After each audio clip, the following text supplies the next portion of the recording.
Primera de Samuel capítulo 4. Los filisteos capturan el arca. Los filisteos son uno de los muchos enemigos que tiene la nación de Israel, pero podemos ver su origen desde Génesis capítulo 10, versículo 3 y 14.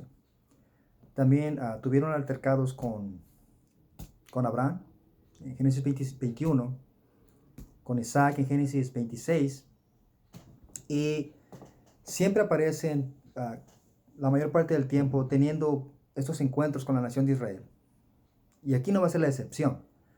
Entonces, en la actualidad ellos son los palestinos, la gente de Palestina, y también vemos que capturan aquí el arca. El arca es como una caja de zapatos, una caja cuadrada, y el arca representa de una manera palpable, visible, la presencia de Dios.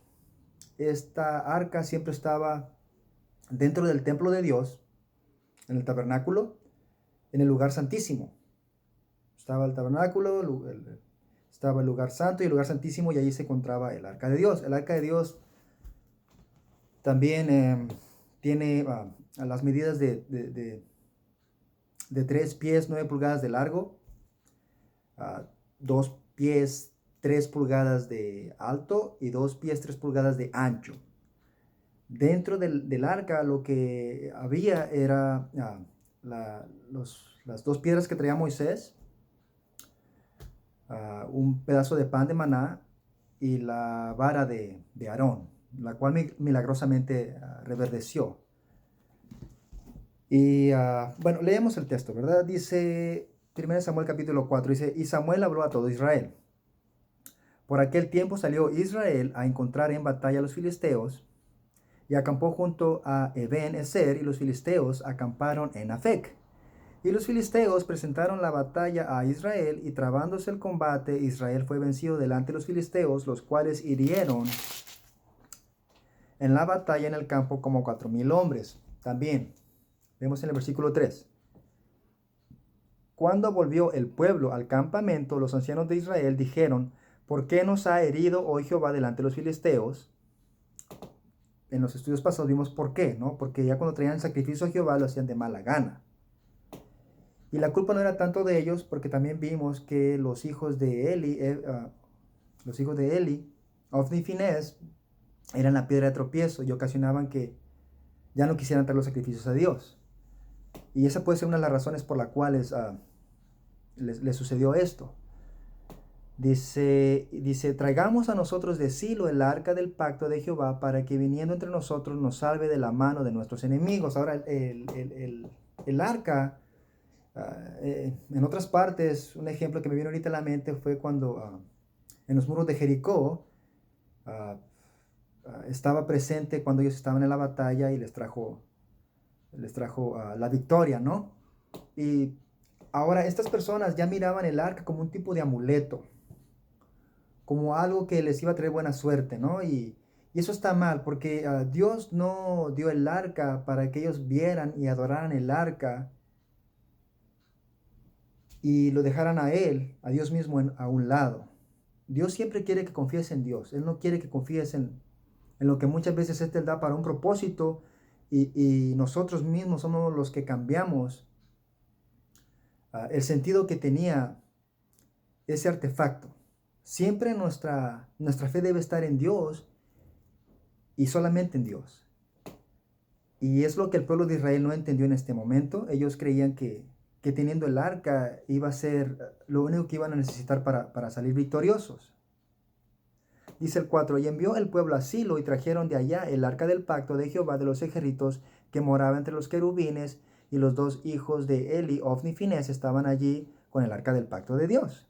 Y aconteció que cuando el arca del pacto de Jehová llegó al campamento, todo Israel gritó con tan gran júbilo que la tierra tembló. Se alegraron, ¿no? Dijeron, oh, ya la vamos a hacer, ya llegó nuestro amuleto de la buena suerte, ya ganamos. Pero miren aquí, ¿no? Dice el 6, cuando los filisteos oyeron la voz de júbilo, dijeron, ¿qué voz de gran júbilo es esta en el campamento de los hebreos? Y supieron que el arca de Jehová había sido traída al campamento. Y los filisteos tuvieron miedo, porque decían, ha venido Dios al campamento, y dijeron, ay de nosotros, pues antes de ahora no fue así. Ay de nosotros, ¿quién nos librará de la mano de estos dioses poderosos? Estos son los dioses que hirieron a Egipto con toda plaga en el desierto. Esforzaos, oh filisteos, y sed hombres, para que no sirváis a los hebreos como ellos os han servido a vosotros. Sed hombres y pelead. Y aquí vemos algo bastante pues curioso, ya que el efecto que trajo el arca al terreno de batalla no fue necesariamente lo que el pueblo de Israel estaba esperando, ya que de alguna forma hizo que los filisteos pelearan con más coraje esta batalla. ¿Y qué creen que pasó? El versículo 10 dice, pelearon pues los filisteos e Israel fue vencido. ¿Ven?